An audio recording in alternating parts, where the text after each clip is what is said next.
ఈ యొక్క ప్రభుత్వ లక్ష్యం. గత ప్రభుత్వం చూస్తే బీఆర్ఎస్ ప్రభుత్వం వాళ్ళు పెద్ద పెద్ద భవంతులు కట్టిరు తప్ప ఏ పేదలకు కూడా ఇండ్లు ఇవ్వలేదు. కాంగ్రెస్ ఇచ్చినటువంటి ప్రతి గ్యారంటీని మరి ఆచరణలో తీసుకురావడం కోసం ఆ యొక్క అద్భుతమైనటువంటి ఫలాలు పేదలకు అందించడం కోసం ఫస్ట్ తీసుకున్నటువంటి నిర్ణయం ఉచితంగా మహిళలకు అందరికీ బస్సు ప్రయాణం. ఆ బస్సు ప్రయాణం మూలంగా ప్రతి ఇంట్లో మహిళ తన అవసరాలను తీర్చుకోవడం కోసం గతంలో టీఆర్ఎస్ ప్రభుత్వం పేదలెక్కే బస్సుల మీద విపరీతంగా రేట్లు పెంచింది.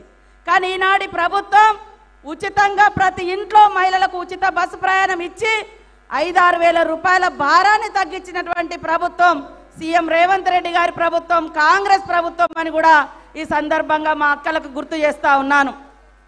ఇవాళ వంటింటికి పోతే కన్నీళ్ళు వచ్చేది ఎవరికంటే ఎంత మనం సమానత్వం అనుకున్నా ఖచ్చితంగా వంటకాడ ఇంకా మహిళలదే మరి పాత్ర కొనసాగుతుంది.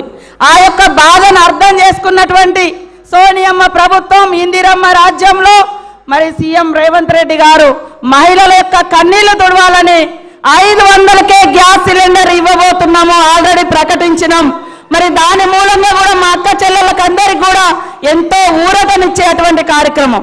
గతంలో బీఆర్ఎస్ ప్రభుత్వం పేదోళ్ళు 2 బుగ్గలు 1 ఫ్యాన్ ఉంటే 100,000 రూపాయలు కరెంటు బిల్లులు కట్టేది. కానీ ఈరోజు 200 యూనిట్ల కరెంటు తోటి మీకు అందరికీ దాదాపుగా ఉచితంగా కరెంట్ వస్తుందా లేదా, జీరో బిల్ వస్తుంది, కరెంటు భారం ఉండదు.